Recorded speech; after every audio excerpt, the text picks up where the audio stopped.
नमस्ते, नमस्कार प्यारे बच्चों, कैसे हैं आप सभी। आशा है, उम्मीद है सभी प्यारे साथी एकदम बढ़िया होंगे, एकदम बेहतरीन होंगे और बहुत ही ज़्यादा ज़बरदस्त होंगे। आप और आपके परिवार के सभी सदस्य एकदम बढ़िया होंगे, मैं ऐसी उम्मीद करती हूँ। तो मैं भावना भाटी एक बार फिर से आप सभी प्यारे बच्चों का स्वागत करती हूँ आपके अपने प्यारे से परिवार रोजगार विद अंकित एप्लीकेशन पर। तो चलिए आपके टॉपिक की तरफ बढ़ते हैं और आपके टॉपिक को शुरू करते हैं। उससे पहले सभी बच्चे एक बार मुझे बता दीजिएगा कि आप लोग मुझे सुन पा रहे हैं, क्या आप लोगों को मेरी आवाज़ पहुंच रही है। अगर हाँ सभी बच्चे मुझे सुन पा रहे हैं तो जल्दी से कमेंट सेक्शन में यस लिख दीजिएगा। उसके बाद हम अपनी क्लास को शुरू कर रहे हैं। तो सभी प्यारे साथियों को भाई प्रणाम है, सभी प्यारे बच्चों को नमस्कार है और सभी मेरे जितने भी दोस्त हैं उनका स्वागत है आपके परिवार में, आपके रोजगार विद अंकित परिवार में। तो आ जाइए जल्दी से। हाँ जी, बहुत बढ़िया, सभी को आवाज़ पहुंच रही है। यस यस यस, मुझे दिखना शुरू हो चुका है। तो आओ भाई, थोड़ा सा आज अगले टॉपिक के बारे में बात करेंगे, लेकिन उससे पहले जो आपका किडनी वाला टॉपिक था, यहाँ से 3-4 पॉइंट जो आपको मुझे बताने हैं। ठीक है, किडनी के बारे में थोड़े से पॉइंट हो रहे हैं तो मुझे आप लोगों को बताने हैं। चलिए इनको पहले लिख लेते हैं, फिर अपने टॉपिक को आगे लेकर जाएंगे और दूसरे टॉपिक के बारे में चर्चा करेंगे। तो दोस्तों, यहाँ पर मैं आपको कुछ पॉइंट लिखवाने वाली हूँ, पॉइंट टू पॉइंट चीज़ें बताऊंगी, उन पॉइंट्स को आप नोट कर लेंगे। सबसे पहला पॉइंट है कि हमारे गुर्दे किस प्रक्रिया पर काम करते हैं। तो गुर्दे परासरण की प्रक्रिया पर काम करते हैं। ठीक है, परासरण की प्रक्रिया, आपके जो गुर्दे होते हैं वो परासरण की प्रक्रिया पर कार्य करते हैं। तो आपको कभी भी पूछे कि हमारे जो गुर्दे हैं वो किस प्रक्रिया पर काम करते हैं, तो आपने कहा परासरण की प्रक्रिया पर काम करते हैं। लिखेंगे kidneys are work on osmosis process. तो हमारे जो गुर्दे हैं ना वो परासरण की क्रिया पर काम करते हैं बच्चों, है ना, ऑस्मोसिस की प्रक्रिया पर। यानी आपके गुर्दों के अंदर एक छन्नी है, उन छन्नी से निकलकर रक्त का शुद्धिकरण होता है। तो वो छन्नी एक झिल्ली की तरह काम करती है। तो जब कभी भी पदार्थ एक झिल्ली से छनकर आते हैं, उसी प्रक्रिया को आपने ऑस्मोसिस कहा। तो आपके जो गुर्दे हैं वो भी क्या करते हैं, ऑस्मोसिस की प्रक्रिया के द्वारा ही प्यारे दोस्तों आपका शुद्धिकरण कर रहे हैं, मूत्र का शुद्धिकरण कर रहे हैं। यही आपको पूछ ले कि मैम हमारे जो फेफड़े होते हैं वो किस प्रक्रिया पर काम करते हैं। आपको यहीं से प्रश्न आ जाए कि फेफड़े, तो आप लोग बताते हो कि फेफड़े जो होते हैं वो विसरण की प्रक्रिया पर काम करते हैं। आपको लंग्स के बारे में पूछे तो लंग्स में बताना है विसरण। आपके फेफड़े विसरण की प्रक्रिया पर काम करते हैं, डिफ्यूजन, क्योंकि आपके फेफड़ों में भरी हुई होती हैं गैसें, और गैसें जो होती हैं वो डिफ्यूजन का ही काम करती हैं। गैसें जो होती हैं दोस्तों वो डिफ्यूजन की प्रक्रिया पर काम करती हैं। अगला पॉइंट आप लोगों से पूछेगा कि गुर्दों की खराबी होने पर, ठीक है, गुर्दों की खराबी होने पर, यानी जब आपके गुर्दे खराब हो जाते हैं तो हम किस मेथड का इस्तेमाल करते हैं। तो गुर्दों की खराबी होने पर कृत्रिम तरीके से रक्त का शुद्धिकरण करते हैं। कृत्रिम तरीके से रक्त का शुद्धिकरण किया जाता है। ठीक है, तो जब आपके गुर्दे खराब हो जाते हैं तो आपके रक्त का शुद्धिकरण कृत्रिम तरीके से किया जाता है, आर्टिफिशियल मेथड से किया जाता है, शुद्धिकरण किया जाता है। ठीक है, तो इसी प्रक्रिया को किस नाम से जाना जाता है, किया जाता है, जिसे हम लोग क्या कहते हैं, डायलिसिस कहते हैं, जिसे हम डायलिसिस कहते हैं। डायलिसिस या हिंदी में अपोहन भी कहते हैं कई बार, ठीक है, या कई बार हेमोडायलिसिस के नाम से भी आता है, हेमोडायलिसिस कहते हैं। तो ये सारे नाम एक ही हैं दोस्तों, ये सारे नाम एक ही हैं जो मैंने आपको लिखवाए। आपको कभी कभी डायलिसिस के नाम से आ जाता है लिखा हुआ, कभी कभी हिंदी में अपोहन के नाम से आ जाता है लिखा हुआ, और कभी कभी हेमोडायलिसिस के नाम से आ जाता है लिखा हुआ। तो आपके गुर्दे जब खराब हो जाते हैं तो आपके रक्त का शुद्धिकरण, है ना, गुर्दों की खराबी होने पर कृत्रिम तरीके से रक्त का शुद्धिकरण किया जाता है, जिसे हम किस नाम से जानते हैं, डायलिसिस या अपोहन या हेमोडायलिसिस कहते हैं। तो आप लोग इसको इंग्लिश में भी लिख लेंगे, पहले आप लोग हिंदी में इसको नोट डाउन करेंगे। तो ये प्रश्न आपको पूछा गया है पेपर में, इंपॉर्टेंट है, आपका PYQ प्रश्न है बेटा, लिख लीजिएगा। पूछा गया प्रश्न है कि ये डायलिसिस कब होता है, या ऐसे भी पूछ लिया था आप लोगों को एक बार, तो एक सेट में पूछा कि डायलिसिस क्या है, गुर्दों की खराबी होने पर रक्त का शुद्धिकरण। एक बार पूछा था कि डायलिसिस किस अंग के खराब होने पर की जाने वाली प्रक्रिया है, तो आपको बताया गया था फिर किडनी यानी गुर्दे। तो गुर्दे जब आपके खराब होते हैं तो हम लोग क्या करते हैं, डायलिसिस करते हैं। ठीक है, चलो। अच्छा बेटा, बहुत सारा आशीर्वाद है सभी बच्चों के लिए, ढेरों आशीर्वाद है हमारी तरफ से। अब इसको इंग्लिश में भी लिख लेते हैं, ठीक है। तो लिखेंगे आर्टिफिशियल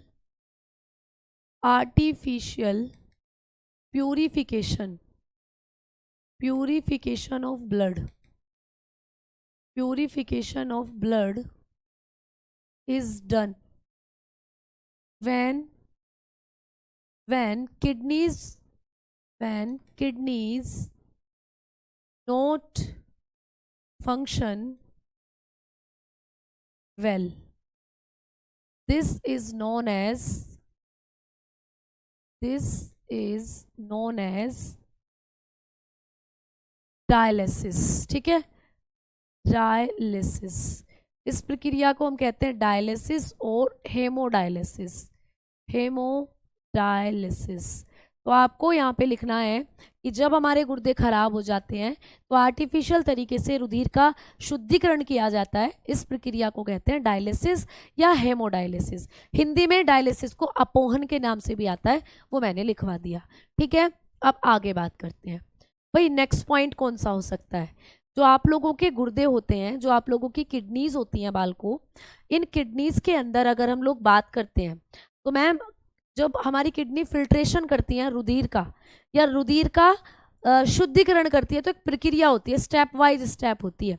ये स्टेप भी आपको पूछे जाते हैं। तो यहाँ पर मैं अगला पॉइंट जो आपको दे रही हूँ कौन सा पॉइंट होगा, नंबर 3 वाला पॉइंट बेटा, है ना। डायलिसिस कहते हैं या हेमोडायलिसिस कहते हैं।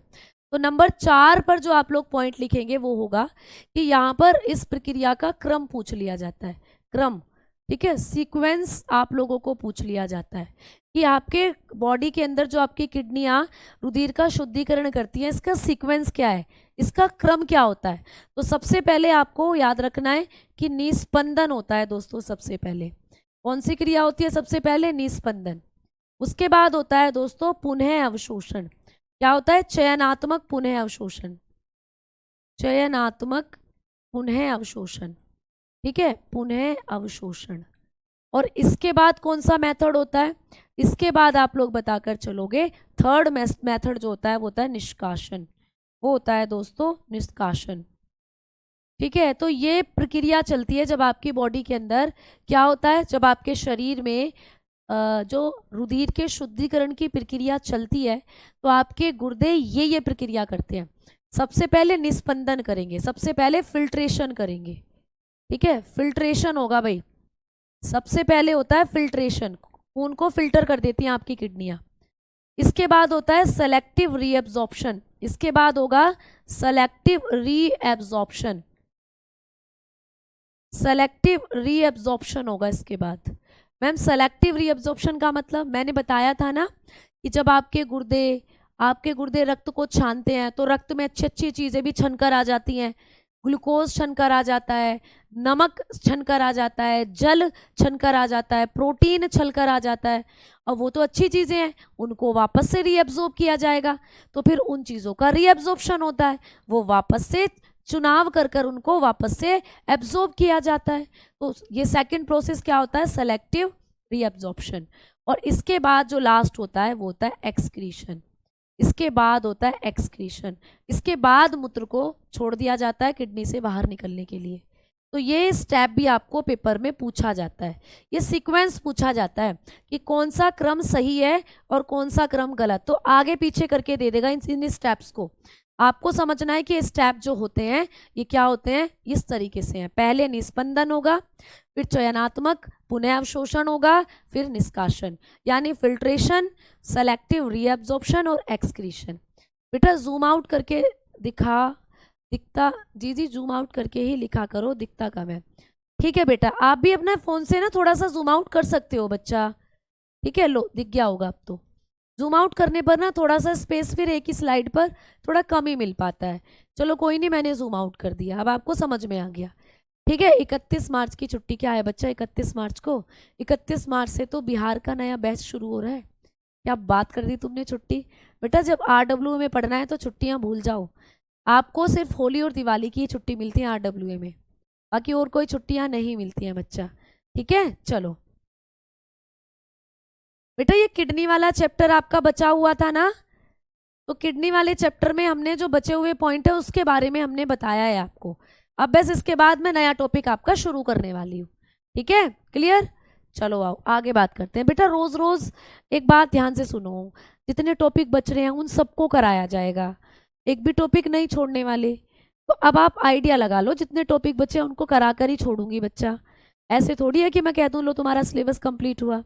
अभी आपका बीमारी वाला चैप्टर बचा हुआ है, अभी आपकी बॉटनी बची हुई है, अभी आपका क्लासिफिकेशन बचा हुआ है बच्चा। तो ये चैप्टर बचे हुए हैं, न्यूट्रिशन आज शुरू कर रही हूँ, है ना, तो करा कर ही छोड़ूंगी सारे जो आपके टॉपिक होते हैं।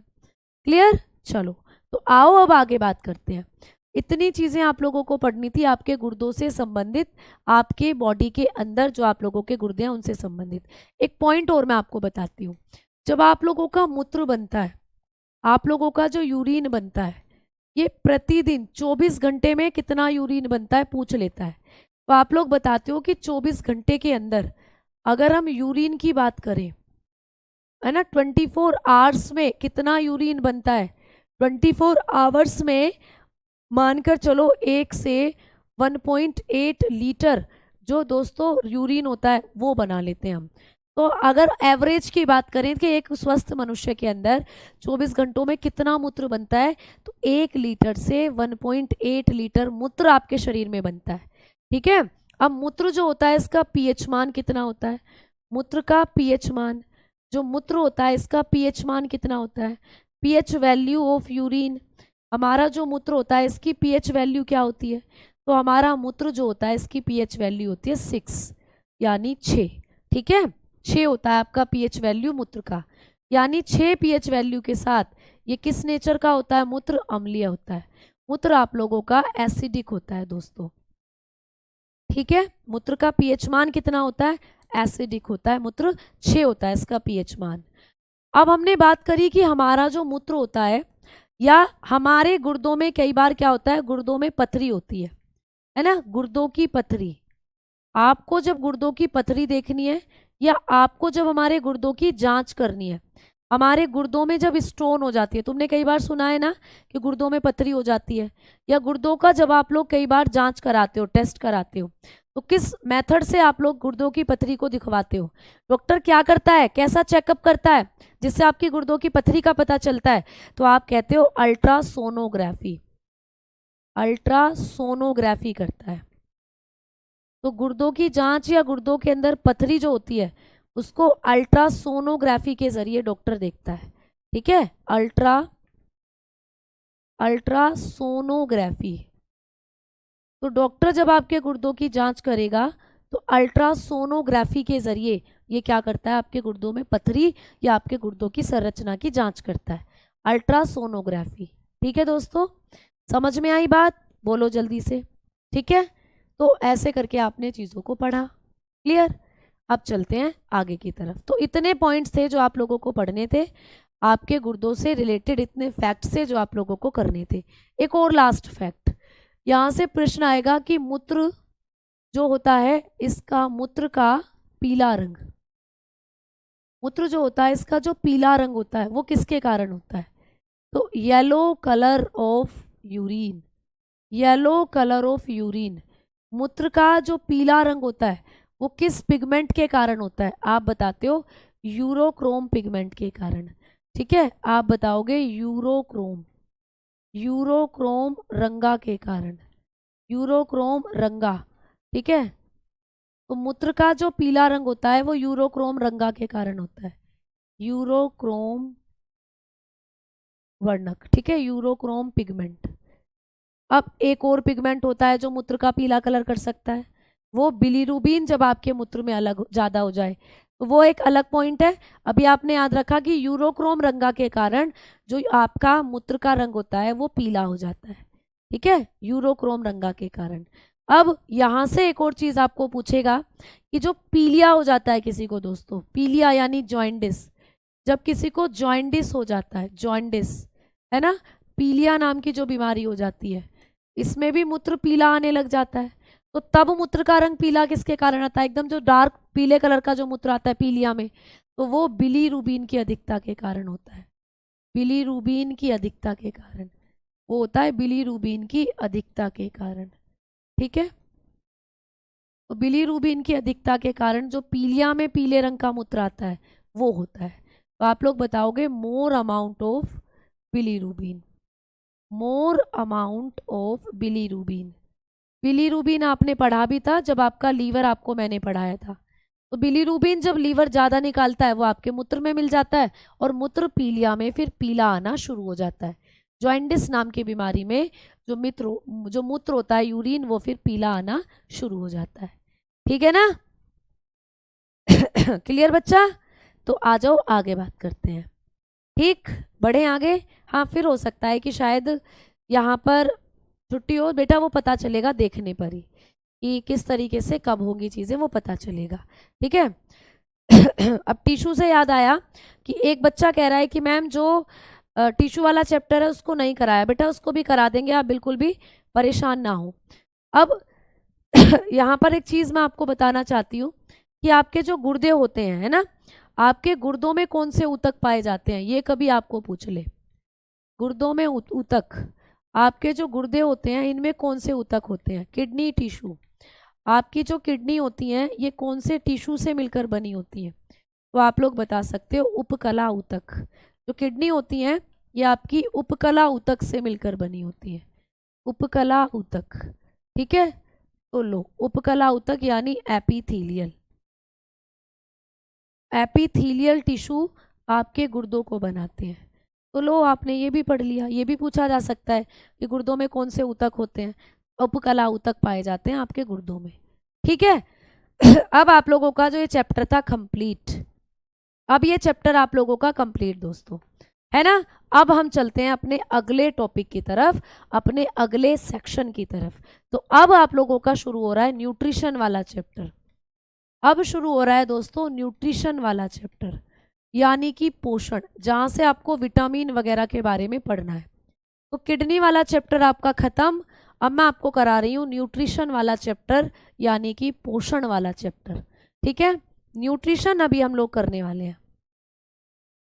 विटामिन B12 की वजह से नहीं आता बेटा पीला मूत्र, बस बिलीरुबिन जब अधिक होगा तभी आएगा। आइए बात करते हैं कि मैम जो हम लोगों का अगला चैप्टर है न्यूट्रिशन, इसके बारे में पढ़ना है। तो सबसे पहला पॉइंट कि मैम पोषण क्या होता है, पोषण यानी कि न्यूट्रिशन क्या होता है। तो बच्चों जब तुम अच्छी अच्छी चीज़ खाओगे तो तुम्हारा शरीर जो है वो स्वस्थ रहेगा, और जब तुम ऊटपटांग चीज़ें खाओगे तो तुम्हारा शरीर जो होगा वो बीमारी की तरफ बढ़ना शुरू हो जाएगा। तो जैसा कि आप लोग जैसा खाते हो वैसा आपका शरीर बन जाता है।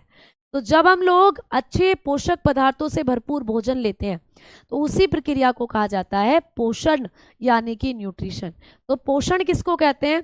भोजन से पोषक पदार्थों को ग्रहण करना। ठीक है, भोजन जब आप खाते हो तो भोजन से पोषक पदार्थों को ग्रहण करने की क्रिया, भोजन से पोषक पदार्थों को ग्रहण करने की क्रिया, ग्रहण करने की क्रिया। ठीक है, तो भोजन से पोषक पदार्थों को ग्रहण करने की क्रिया पोषण कहलाती है।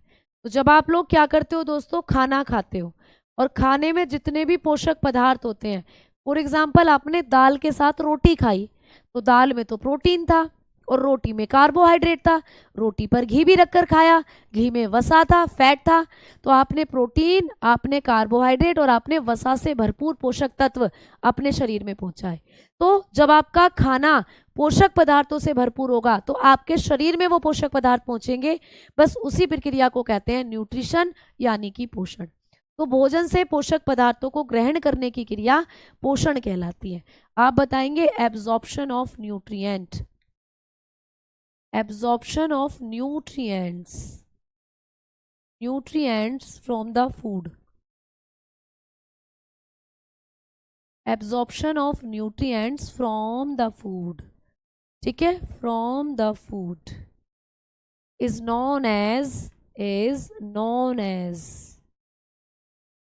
न्यूट्रिशन। तो जब आप खाना खाते हो और खाने में आपके पोषक पदार्थ भरपूर मात्रा में होते हैं, तो जब आप उन पोषक पदार्थों को ग्रहण करते हो, इसी प्रक्रिया को कहा जाता है प्यारे दोस्तों पोषण। अब बात ये आती है, मुद्दा ये आता है कि मैम जो पोषण होते हैं, जो न्यूट्रिएंट होते हैं, ये क्या होते हैं, ये न्यूट्रिएंट क्या है, ये पोषक पदार्थ क्या है। तो आइए इनके बारे में अब हेडिंग डालते हैं, टाइप ऑफ न्यूट्रिएंट्स। अब पढ़ते हैं टाइप्स ऑफ न्यूट्रिएंट्स।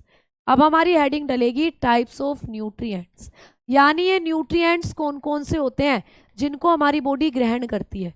पोषक पदार्थों के प्रकार कौन से होते हैं, पोषक पदार्थों के प्रकार, ठीक है। तो अब हम बात कर रहे हैं कि कौन से पोषक पदार्थ होते हैं और ये कितने प्रकार के होते हैं, ये आपको पढ़ना है। टाइप्स ऑफ न्यूट्रिएंट की अब हम लोग बात कर रहे हैं, ठीक है। अब देखो, जो पोषक पदार्थ होते हैं इनको दो भागों में बांटा गया है दोस्तों। पोषक पदार्थों को बांटा गया है दो भागों में। कौन कौन से, एक होते हैं माइक्रो न्यूट्रिएंट, एक होते हैं बच्चा माइक्रो न्यूट्रिएंट। प्रश्न यहाँ से बनता है, माइक्रो न्यूट्रिएंट्स जिनको कहते हैं सूक्ष्म पोषक पदार्थ। क्या कहते हैं दोस्तों, सूक्ष्म पोषक पदार्थ। तो एक होते हैं सूक्ष्म पोषक पदार्थ, मतलब कि ऐसे पोषक पदार्थ जो आपको सूक्ष्म मात्रा में चाहिए। थोड़ा खा लो काम चल जाएगा भैया, थोड़ा खा लो, इनको थोड़ी मात्रा में ले लो काम चल जाएगा, ठीक है, क्लियर, ठीक है। आओ आगे बात करते हैं। मैम खाना हमें क्या क्या खाना चाहिए बेटा, सब्जियां, फल, फ्रूट, दूध, सब चीज़ खानी चाहिए। बस ये नहीं खाना चाहिए कि हर दूसरे दिन तुम चिली पटेटो पर जा रहे हो। चिली पटेटो खाओ लेकिन घर के बने हुए, बाहर थोड़े अनहाइजेनिक हो जाती हैं चीज़ें। आप चिप्स खा रहे हो, चिप्स खाओ लेकिन घर के बने हुए, ठीक है। आप बाहर जा रहे हो तो कुछ और उटपटांग चीज़ें, मोमोज बिल्कुल मत खाओ। मोमोज में कुछ नहीं होता, मैदा होती है, कोरी मैदा, कच्ची मैदा जम जाती है। तो मोमोज से बढ़िया है आप पत्ता गोभी के पराठे खा लो, वो ज़्यादा बढ़िया है, ठीक है। तो इधर देखो माइक्रो न्यूट्रिएंट होते हैं और दूसरे होते हैं मैक्रो न्यूट्रिएंट। मैक्रो न्यूट्रिएंट, मैदा नहीं खानी चाहिए, ठीक है। मैक्रो न्यूट्रिएंट जिनको कहते हैं वृहद पोषक पदार्थ, जिनको कहते हैं दोस्तों वृहद पोषक पदार्थ। तो दो तरीके के पोषक पदार्थ होते हैं, दो तरीके के पोषक पदार्थ कौन कौन से, macro and micro. Ma'am micro कौन से होते हैं, माइक्रो वो पोषक पदार्थ हैं जिनका नाम से ही आपको पता चल रहा है सूक्ष्म है, मतलब इनको कम अमाउंट में आपको लेना पड़ता है। तो लिखोगे इनकी कम मात्रा आवश्यक होती है, इनकी कम मात्रा आवश्यक होती है, मतलब ये कम मात्रा में ही आवश्यक होते हैं, ठीक है। तो इनकी वो पोषक पदार्थ जो शरीर को कम मात्रा में आवश्यक होते हैं उनको क्या कहते हो, उनको कहते हो माइक्रो न्यूट्रिएंट, सूक्ष्म पोषक पदार्थ। तो बताएंगे less amount, need less amount.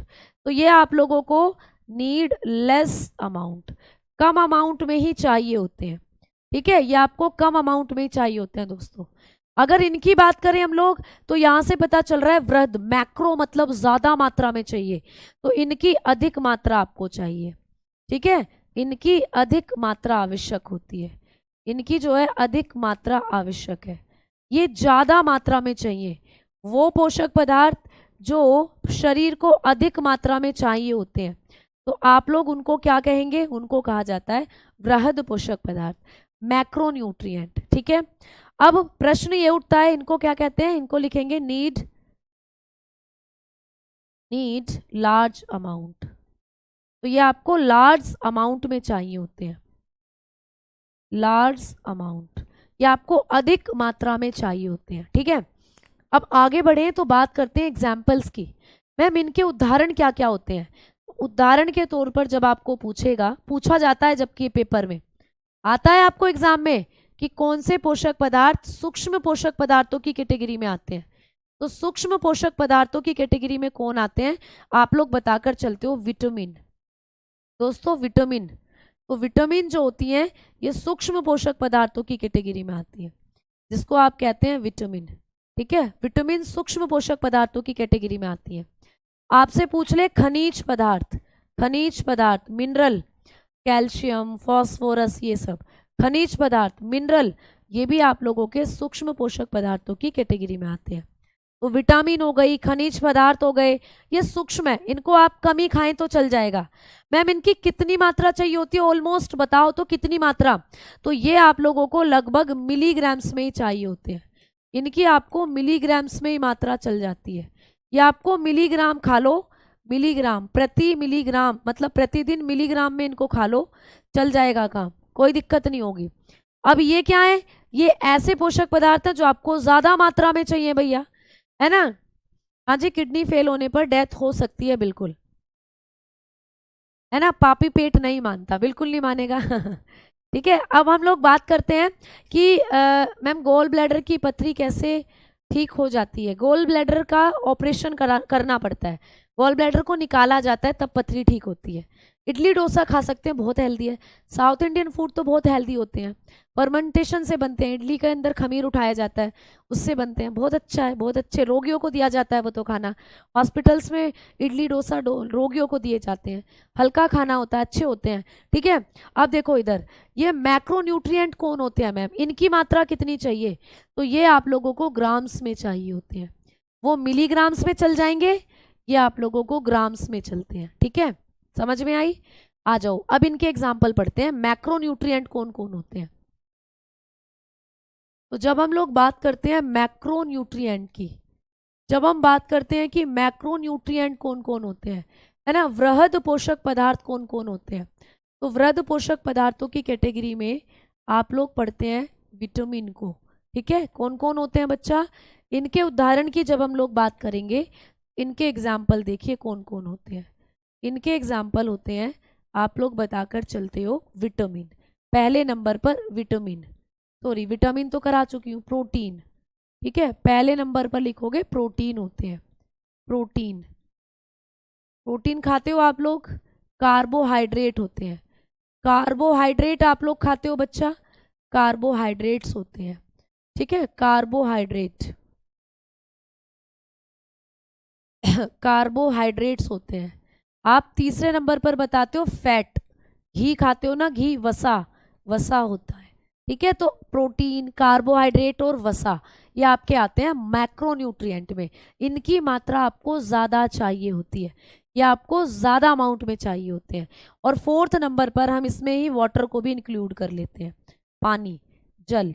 वैसे तो पानी से कोई पोषक तत्व नहीं मिलते, बट जल अमाउंट के तौर पर मैक्रो में आ जाता है, क्योंकि पानी आप जानते हो आपको दिन भर में 5 से 6 लीटर पीना चाहिए।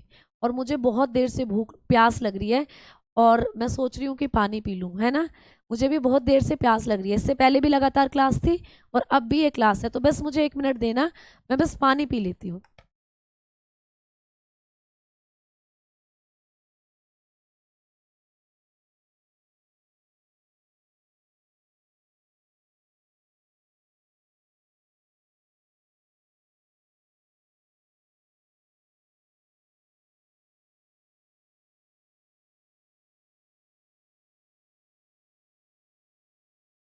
हाँ भाई, तो आ जाइए, ठीक है, पानी पीते रहो बेटा, गर्मियाँ आनी शुरू हो चुकी हैं। तो अभी इससे पहले भी मेरी क्लास थी, लगातार प्रैक्टिस सेट था यूट्यूब पर, और तुरंत ये क्लास होती है, तो मैं सोच रही थी पानी पीऊँ, बीच में फिर भूल गई, अब फिर से मुझे पानी का नाम देखकर पानी याद आया और प्यास लगने लग गई। तो ये होते हैं आप लोगों के मैक्रो न्यूट्रिएंट, ये होते हैं सभी के सभी, आप बताकर चलते हो। ठीक है, आप बताकर चलते हो, ये होते हैं आप लोगों के ऐसे पदार्थ जो ज़्यादा मात्रा में चाहिए। अब आइए एक एक करके इनके बारे में पढ़ना शुरू करते हैं। तो सबसे पहले हम लोग बात करेंगे विटामिन की, तो हेडिंग डालेंगे विटामिन।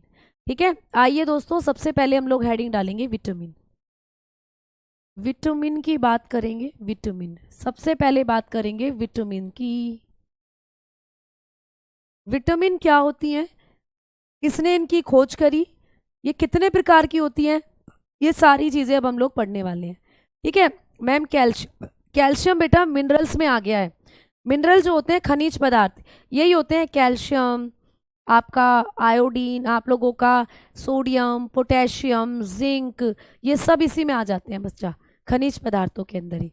तो खनिज पदार्थों के भी 2 टाइप होते हैं, खनिज पदार्थ भी 2 तरीके के होते हैं, मैक्रो और माइक्रो, वो मैं जब बताऊंगी जब खनिज पदार्थों के बारे में पढ़ेंगे। ठीक है, चलो अभी हम बात करने वाले हैं विटामिन के बारे में।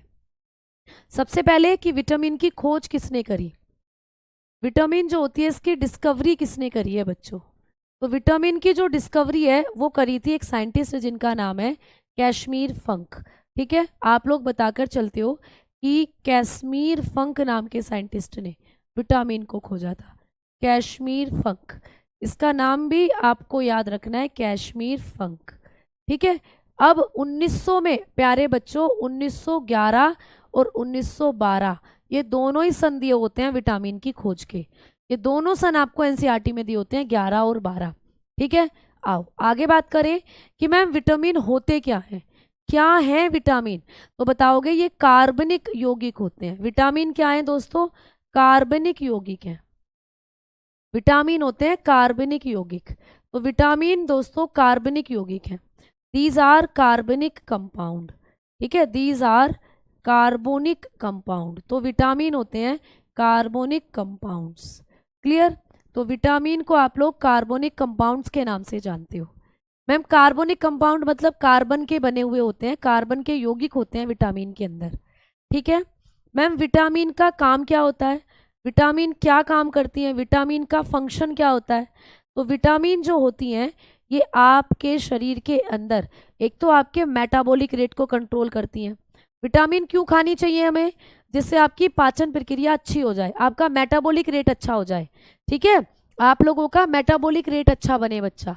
आपके शरीर के अंदर जो आप लोगों की खाने को पचाने वाली क्रिया, आपके शरीर में हार्मोन, आपके शरीर के अंदर जितने भी केमिकल बन रहे हैं वो सही अमाउंट में बने, बैलेंस रहे, इसलिए आपको विटामिन भरपूर खाना खाना चाहिए।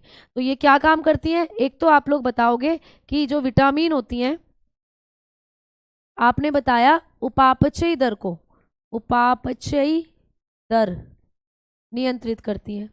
एक काम तो इनका ये रहा कि भाई उपापचयी दर को नियंत्रित करती हैं। उपापचयी दर होती क्या है मैडम जी, बेटा उपापचयी दर होती है आपका मेटाबॉलिक रेट। आपके शरीर में जितनी भी रासायनिक क्रियाएं हो रही हैं उनको कहा जाता है मेटाबॉलिक रेट। आपके शरीर में जो खाना पच रहा है, आपके शरीर में जो हार्मोन बन रहे हैं, सब मेटाबॉलिक रिएक्शन में आती हैं। तो सबको कंट्रोल करती हैं विटामिन, इसीलिए आपके खाने में विटामिन होनी चाहिए, है ना। विटामिन का पहला काम क्या हुआ कि आपके उपापचय दर को नियंत्रित कर रही है। दूसरा काम क्या होता है, तो विटामिन का जो दूसरा काम होता है इसके बारे में जब हमने बात करी तो दूसरा काम है रोगों से बचाव करती है। ठीक है, रोगों से बचाव, विटामिन का काम होता है आपको रोगों से बचाव करती हैं दोस्तों। क्लियर, यानी कि इम्यूनिटी देने का काम करती हैं आपको, प्रोवाइड इम्यूनिटी। तभी तो डॉक्टर कहता है बालकों को हरी सब्जी खवाया करो, इनकी इम्यूनिटी बढ़ेगी। बच्चों को फल खवाया करो, है ना, फल हरी सब्जी खवाओ बच्चों को, तो उनका रोगों से बचाव होता है, इम्यूनिटी देती हैं विटामिन। तो ये दो काम हो जाते हैं विटामिन के। अब बात करते हैं विटामिन के टाइप्स के। अब हेडिंग डालेंगे टाइप्स ऑफ विटामिन। जो विटामिन होती हैं इनके टाइप्स क्या क्या होते हैं, विटामिन कितने प्रकार की होती हैं। अब बात करेंगे विटामिन के प्रकार दोस्तों। तो जो विटामिन होती हैं इनके प्रकार की अगर हम लोग बात करें तो विटामिन को बांटा गया है दो भागों में। विटामिन दो तरीके की होती हैं भाई, एक होती है जल में घुलनशील। क्या होती है बच्चा, जल में घुलनशील, यानी पानी में घुलने वाली विटामिन। ऐसी विटामिन जो पानी में घुल जाती हैं, जल में घुलनशील, बोले तो वाटर सोल्यूबल जिसको आप लोग कहते हो, वाटर सोल्यूबल। क्या कहेंगे बच्चा, वाटर सोल्यूबल, जल में घुलनशील दोस्तों। ठीक है, हाँ जी बेटा, जो रसायन विज्ञान है आप लोगों की बायोलॉजी है उसको आप आर्मी के लिए भी बिल्कुल ले सकते हो। ठीक है, चलो बहुत बढ़िया, कमेंट सबका आ रहा है मेरे पास, किसी से कोई दुश्मनी नहीं है ना। गुर्दों में भारी सा महसूस होता है मैम मेरे बेटा एक बार चेक करा लो जाकर डॉक्टर के पास, हो सकता है स्टोन हो या कोई और दिक्कत हो, चेक करा लो। ठीक है, कैश्मीर फंक। ठीक है, तो आप लोग बताकर चलते हो कि कैश्मीर फंक नाम के साइंटिस्ट ने विटामिन की खोज करी थी। ठीक है, क्लियर,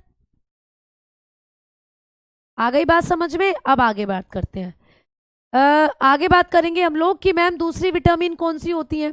एक तो जल में घुलने वाली जो पानी में घुल जाए, दूसरी होती है वसा में घुलनशील। वसा में घुलनशील दोस्तों, दूसरी विटामिन होती है वसा में घुलनशील, यानी कि फैट सोल्यूबल। दूसरी होती है फैट सोल्यूबल। अब यहाँ से प्रश्न आता है कि कौन सी विटामिन पानी में घुलने वाली होती है और कौन सी विटामिन वसा में घुलने वाली होती है। तो जब हम लोग बात करते हैं वसा में घुलने वाली विटामिन की या पानी में घुलने वाली विटामिन की, तो आप लोगों से प्रश्न कभी भी पूछे कि वाटर सोल्यूबल विटामिन कौन सी होती है, पानी में घुलने वाली विटामिन, तो आप लोग बताकर चलते हो ये होती हैं आप लोगों की दो, vitamin B and vitamin C. तो 2 विटामिन ऐसी हैं जो पानी में घुलती है, बी और सी। याद रखना, ABCD पढ़ते हो ना, तो बी और सी दोनों पानी में घुलती है। अच्छा मैम, वसा में घुलनशील कौन सी होती है? Fat soluble.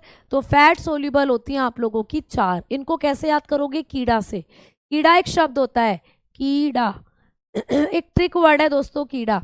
आपको ऐसे याद रखना है कि जो आप कीड़ा होता है उसको घी खाना बड़ा पसंद है।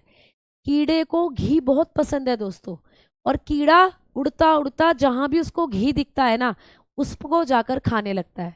तो कीड़ा जो होता है, यानी ये 4 विटामिन ऐसी हैं जो वसा में घुलती हैं। वसा का मतलब होता है घी। जो आपके घरों में घी बनता है, तेल बनता है, वो होता है फैट, वसा। तो 4 विटामिन आपकी वसा में घुलती हैं, जो है KEDA, कीड़ा। विटामिन के, vitamin E, vitamin D, vitamin A, ये सारी विटामिन, 4 विटामिन वसा में घुलती हैं। आपको जब कभी भी पेपर में क्वेश्चन आता है ना, तो ये भी प्रश्न बनता है कि कौन सी विटामिन पानी में घुलती है, कौन सी विटामिन वसा में घुलती है। तो पानी में केवल 2 घुलती हैं, बी और सी, और वसा में 4 घुलती है। आप याद रखना, कीड़ा वर्ड जो है, कीड़ा फैट में घुलता है, ऐसे याद रखना, ठीक है। अब ये जो विटामिन बी होती है ना दोस्तों, बी विटामिन जो है, इसका अपना एक पूरा ग्रुप है, बी फॉर बदमाश। तो विटामिन बी की जब हम बात करते हैं, तो ये विटामिन बी पूरी बदमाश विटामिन है। जैसे बदमाश अपना गैंग बनाकर चलते हैं, बी फॉर बी और बी फॉर बदमाश, वैसे ही बदमाश भी बनता है। तो विटामिन बी एक बदमाश विटामिन है। क्यों मैडम? क्योंकि ये अपना एक पूरा गैंग बनाकर रखती है, इसका पूरा अपना एक समूह है बच्चा। इस विटामिन का पूरा एक ग्रुप है। मैम इस ग्रुप को क्या कहते हैं? तो इस ग्रुप का नाम है विटामिन बी कॉम्प्लेक्स। इस पूरे ग्रुप को कहते हैं विटामिन बी कॉम्प्लेक्स। तो विटामिन बी कॉम्प्लेक्स में कौन कौन सी विटामिन आती हैं, ये भी पूछा जाता है। तो इसके ग्रोह का नाम है विटामिन बी समूह या कॉम्प्लेक्स। समूह का मतलब होता है कॉम्प्लेक्स, ठीक है। जब तुम्हारी नौकरी लग जाएगी, जब तुम्हारे जीवन में एक छोकरी आ जाएगी, तो तुम उस छोकरी को जब शॉपिंग करवाने ले जाओगे, तो तुम उसे एक शॉपिंग कॉम्प्लेक्स में ले जाओगे। कॉम्प्लेक्स का मतलब ग्रुप ऑफ शॉप, मतलब जहाँ बहुत सारी ग्रुप ऑफ शॉप हो, जहाँ पे बहुत सारी दुकानें हो। खाना खाना है तो खाने की भी दुकान है, आपको कपड़े खरीदने हैं उसकी भी दुकान, आपको मेकअप कराना है उसकी भी दुकान, आपको कोई ज्वेलरी खरीदनी है उसकी भी दुकान, आपको शूज़ खरीदनी है उसकी भी दुकान। तो सारी दुकान जब एक ही मार्केट के अंदर हो, तो उसको कहते हैं शॉपिंग कॉम्प्लेक्स। वैसे ही कॉम्प्लेक्स का मतलब होता है ग्रुप। तो जब बहुत सारी विटामिन एक साथ जुड़ जाती हैं, उसको कहते हैं विटामिन बी कॉम्प्लेक्स, यानी विटामिन बी समूह। अब विटामिन बी कॉम्प्लेक्स में कितनी विटामिन होती हैं, ये आपको बताना है, ये आपको बताना है, ठीक है भैया। जिनका भी हृदय भारी हो रहा है, जिनकी भी किडनी भारी हो रही है, जिनका भी लीवर भारी हो रहा है, मुझे मत बताओ, जाकर डॉक्टर को दिखाओ, ठीक है। इस चीज का समाधान डॉक्टर के पास ही है, ठीक। अब तो एक एक चीज को पूछेंगे, गोलगप्पे खाने चाहिए या नहीं। मुझे पता था गोलगप्पे के बिना तुम नहीं रह सकते, इसीलिए खा लिया करो, बट ज़्यादा नहीं। गोलगप्पे का पानी कई बार हाजमा के लिए अच्छा होता है, हींग वाला पानी, अगर वो नेचुरली बनाया हुआ है तो। आओ अब आगे बात करते हैं कि मैम विटामिन बी कॉम्प्लेक्स जो होता है, इसमें कितनी विटामिन आती हैं। तो टोटल इसके अंदर 8 विटामिन आती हैं दोस्तों। कितनी विटामिन का ये पूरा समूह है? 8 विटामिन का ये पूरा समूह है। इसके अंदर आती हैं 8 विटामिन। 8 विटामिन इंक्लूड हैं दोस्तों इसके अंदर। ये कौन कौन सी होती हैं, तो भाई यहाँ पर लिख लो, क्योंकि कई बार क्वेश्चन आता है कि विटामिन बी कॉम्प्लेक्स के समूह में कौन सी विटामिन नहीं आती। तो नहीं आती है जब आपको दिक्कत होती है, तो B1 है, B2 है, B3 है, B5 है, B6, B7 है, B9 है एंड B12 है। तो ये 8 विटामिन बी कॉम्प्लेक्स के ग्रुप में आती हैं दोस्तों। इनके अलावा जो बीच बीच में विटामिन गायब हैं, वो कोई विटामिन नहीं होती।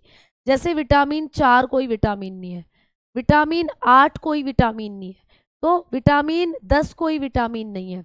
तो आप लोग 9 के साथ एक और विटामिन, 9 का एक सब्सटीट्यूट होता है B11।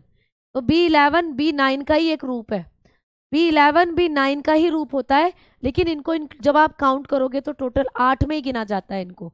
1 2 3 4 5 6 7 8, इसको अलग नहीं गिना जाता। तो 8 ही आपको बतानी है, बी कॉम्प्लेक्स के अंदर जो विटामिन होती हैं 8 होती हैं, ठीक है। समझ में आ गई बात? आ जाओ आगे बात करते हैं। गोपाल कोशिश करेंगे बेटा। है ना। आओ अब आगे बात करते हैं। सबसे पहले एक एक करके इनके बारे में ही पढ़ेंगे।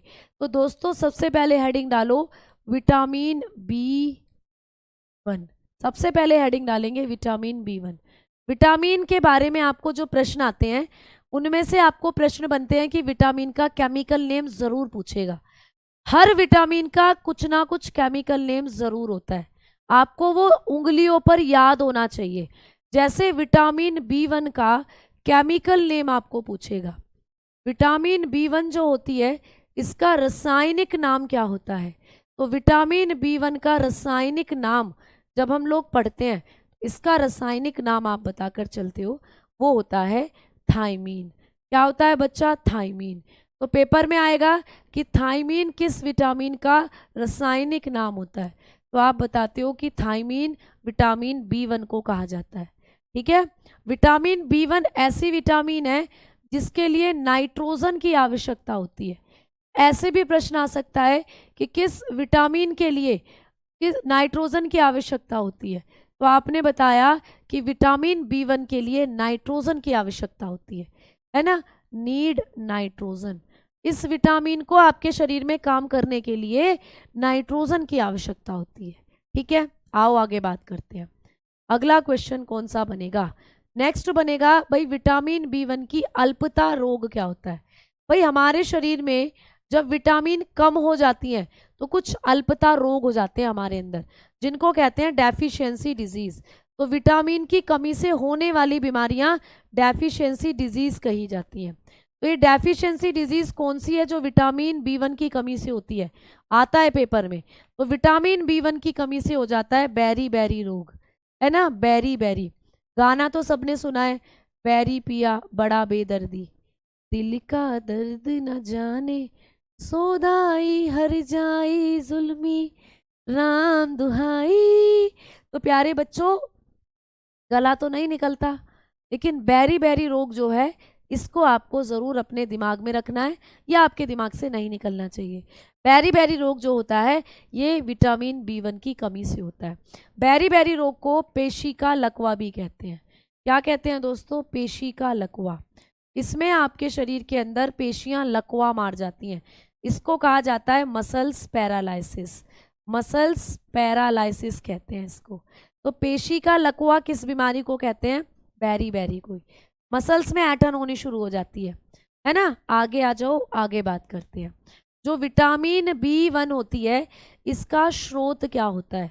भैया क्या खाया जाए जो विटामिन B1 मिल जाए? ठीक है, सोर्सेस की बात कर रहे हैं। तो कौन सी विटामिन, ये जो विटामिन B1 है ये कौन कौन से खाने में होती है, कौन कौन से सोर्सेज है इसके?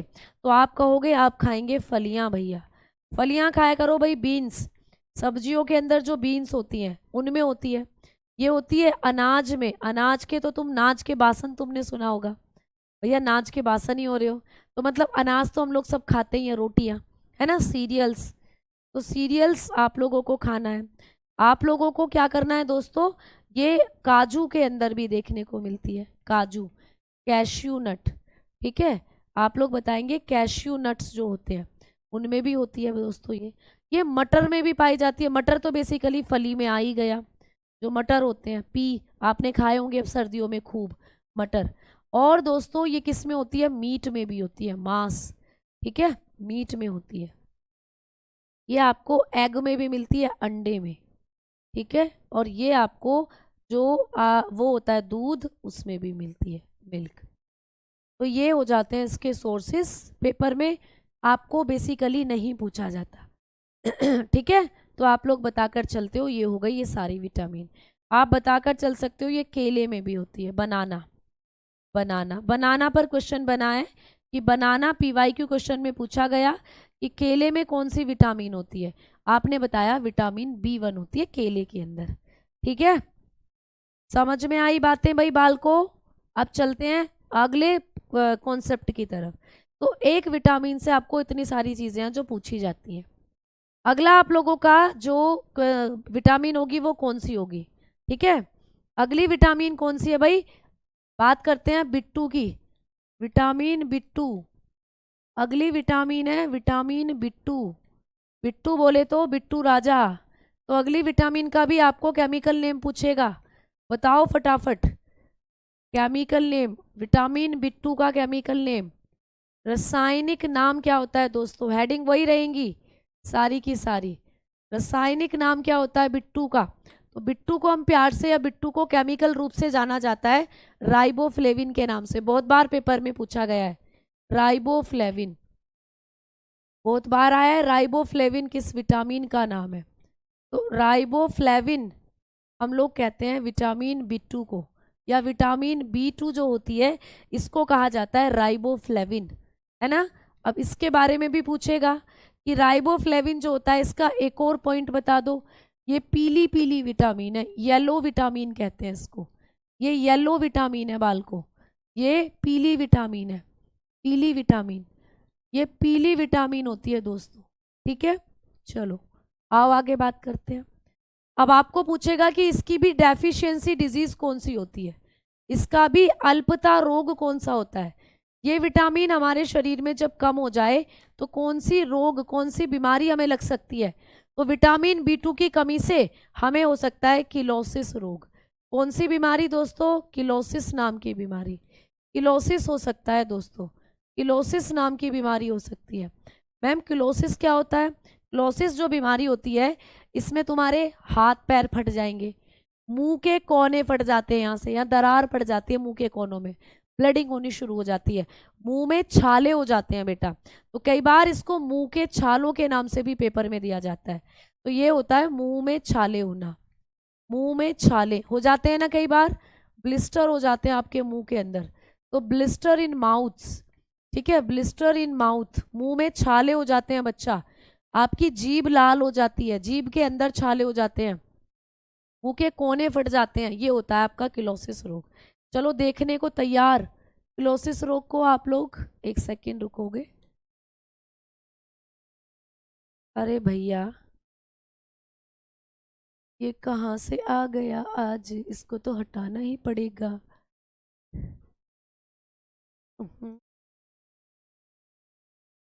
चलो किलोसिस के बारे में बात करते हैं हम लोग कि किलोसिस रोग कैसा होता है।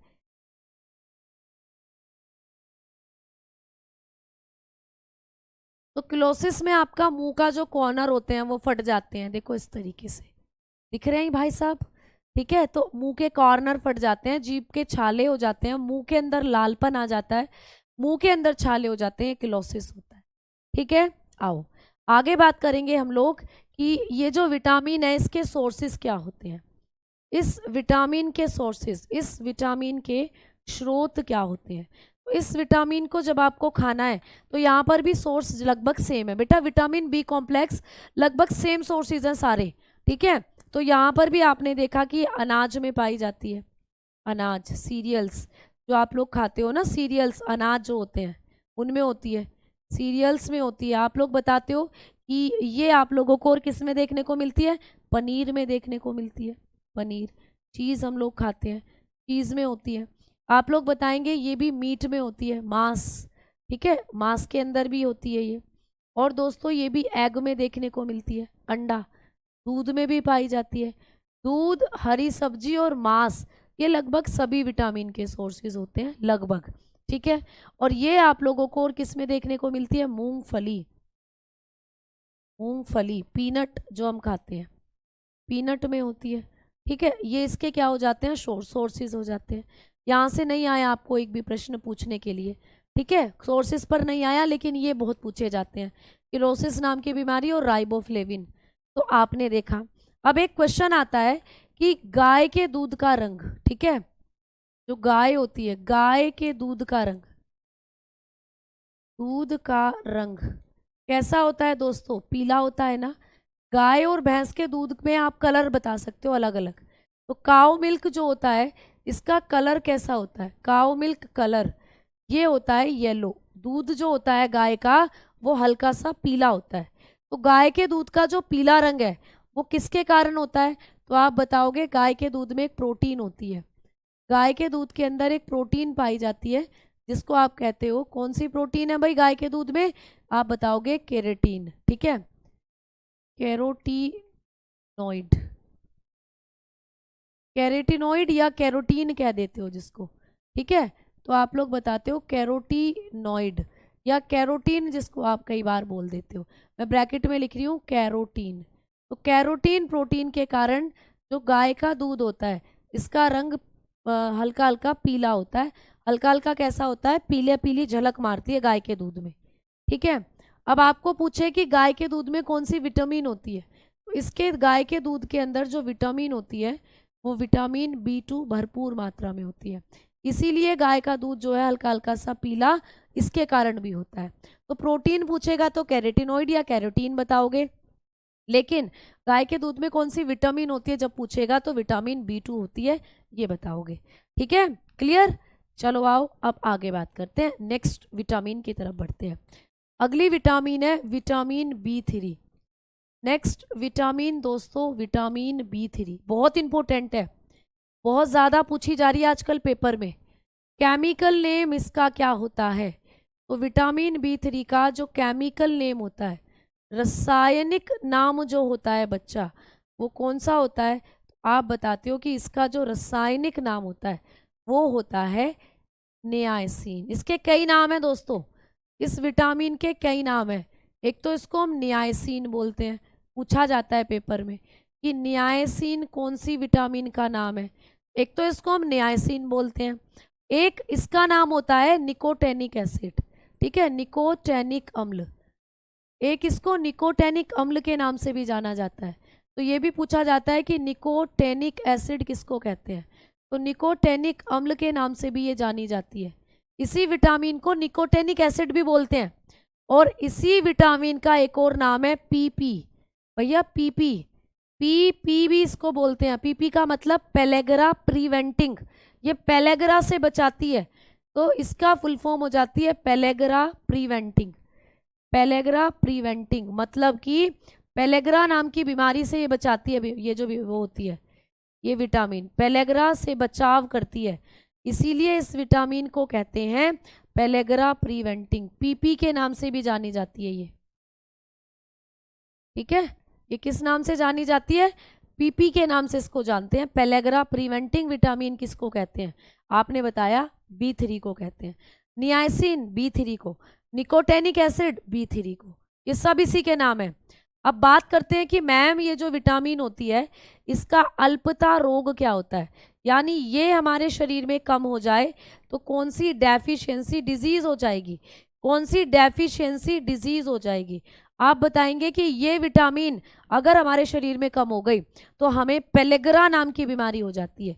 देखो पेलेग्रा से बचाने वाली विटामिन इसको कहते हैं। तो अगर ये आपके शरीर में कम हो गई तो कौन सी बीमारी हो जाएगी दोस्तों? पेलेग्रा, पेलेग्रा नाम की बीमारी हो जाती है अगर ये हमारे शरीर में कम हो जाती है। अब पेलेग्रा से भी बहुत प्रश्न आते हैं पेपर में, तो आइए अब हम पेलेग्रा के बारे में पढ़ना शुरू करते हैं, ठीक है, क्लियर। हाँ, अब हम पेलेग्रा के बारे में पढ़ना शुरू करते हैं कि ये पेलेग्रा नाम की विटामिन क्या करती है, उसके बाद क्लास को ऑफ करेंगे, ठीक है बच्चा, उसके बाद क्लास को ऑफ करेंगे।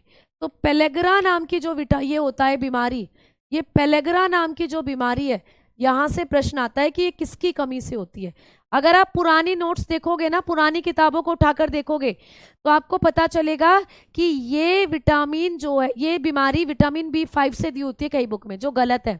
याद रखना B3 की कमी से होती है। इसको 4D डिजीज भी कहते हैं। 4D डिजीज, किस बीमारी को 4D डिजीज कहते हैं? 4D रोग इसी को कहते हैं दोस्तों। तो ये बीमारी 4D रोग के नाम से जानी जाती है। क्यों मैडम? क्योंकि इसके अंदर आपको 4D से होने वाले लक्षण दिखते हैं। पहले D की बात करें तो डर्माटाइटिस, डर्माटाइटिस हो जाता है, त्वचा रोग हो जाएगा दोस्तों, त्वचा में आपके चकते पड़ जाएंगे, जो आपकी स्किन है इसमें रोग होना शुरू हो जाएगा, फोड़े फुंसी हो जाएंगे। दूसरा डायरिया हो जाएगा बच्चा, है ना, डायरिया हो जाएगा, डायरिया, दस्त लग जाते हैं, डायरिया हो जाता है। तीसरा डिमेंशिया हो जाता है, डिमेंशिया मतलब याददाश्त भूल जाओगे, है ना, डिमेंशिया याददाश्त भूल जाना, याददाश्त भूल सकते हैं दोस्तों, है ना। और चौथे D का मतलब होता है डेथ, चौथे D का मतलब हो जाएगा डेथ। तो इससे मृत्यु भी हो सकती है, इसकी कमी से, विटामिन B3 की कमी से, या पेलेग्रा के कारण मृत्यु भी हो सकती है। तो देखो 4D वाली बीमारियां हो रही हैं पेलेग्रा के अंदर, 4D के लक्षण आ रहे हैं, इसीलिए इसको 4D डिजीज के नाम से जाना जाता है, जो आपको मोस्ट ऑफ टाइम पेपर में पूछा जाता है। ठीक है, तो अब हमने बात करी कि यहाँ पर आप लोगों का ये जो था ये हो गया है ठीक, और अब आप लोगों ने ये टॉपिक जो यहाँ तक जितनी चीज़ें करी हैं उम्मीद करती हूँ समझ में आई होंगी। कल की क्लास में इसी टॉपिक को अब हम आगे बढ़ाएंगे और इसी टॉपिक के बारे में आगे अब हम बात करेंगे। ठीक है, तो आज के लिए इतना रहने देते हैं और कल अब हम पढ़ेंगे यहाँ से आगे की चीज़ें। ठीक है ना दोस्तों, तो धन्यवाद, नमस्कार। हाँ जी, टाइम हो चला है, मिलेंगे अब कल। तो सभी बच्चों को प्रणाम, सभी बच्चों को नमस्कार।